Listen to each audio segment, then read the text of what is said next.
શરૂઆતમાં અમે એક્સરે કરાવીને એનું ગ્રેડિંગ નક્કી કરતા હોઈએ છીએ કેવું છે, પ્લસ પેશન્ટની પ્રોફાઇલ અમે નક્કી કરતા હોઈએ છીએ કે પેશન્ટની એને આવા સાંધા સાથે એને કેટલું કામ લેવાનું છે.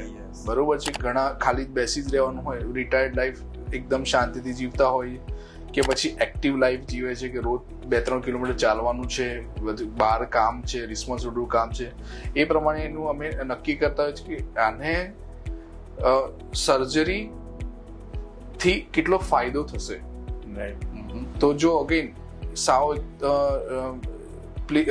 પીસફુલ જીવન હોય અને કશું કરવાનું ના હોય તો પછી we don't offer them surgery.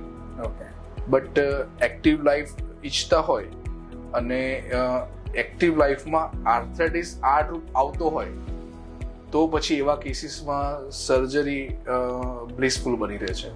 Yes.